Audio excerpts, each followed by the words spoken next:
kadai ka jing bisya jong ki pat ba halor ka rukom trekam jong ka sarkar bat barok mangi we pi we ni don hok ban bu jing kli bat ban bu din ya ka sarkar halor ki no skim bat kani ka kanti kadai ka tuk arpa we spa bat san hajar ka baki kular man shim snam hinrani tip ak mi bon ki kan ram bon ki baklam yo bon baklam mi teng ngil ai persang bon ki la ban ban bai hinrai ka rang don ni ka jing sa teng bat dena ka de ka da menta bangin khot ki pat ba ban one eye testimony ne ban kran hakmat kanika panel bat kanika independent panel ka bamut ba kini priyo kim sha alyang ya no na makim de kinong mi khmat ki seng halang kim de kinong mi khmat ka sarkar ya kanika panel inkle da I justice madan lokur ibadai I nong bishar jongka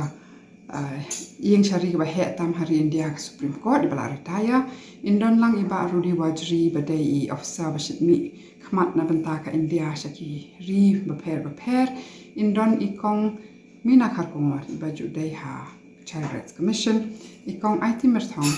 I pastor kersoi bor pertu bat inikil de bala paunam bha kumu breu ba trai ba kipai ba Rajasthan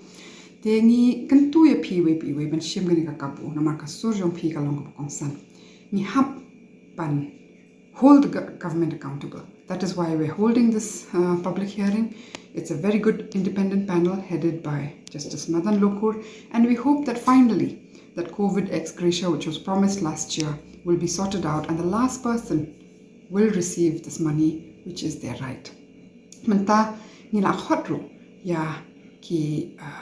department sarkar repair na do chief secretary badru kaliwa department namar bakir ki don hok ban batai ba balai ka deko haro kan ni ka kom se kam bat ni karmen bakin shim khia ya kan ni ka kam bakim num randen bakim num re bat bakin shim ba haka sinchar pat ba hi kadai kan ni ka jinya kran na ka dialogue between the government and the people, which will help us hold governments accountable and which will help us to secure entitlements and rights. Kanika public hearing kan long ha kanika sni tho adeng ka banwan kata shipau tarik December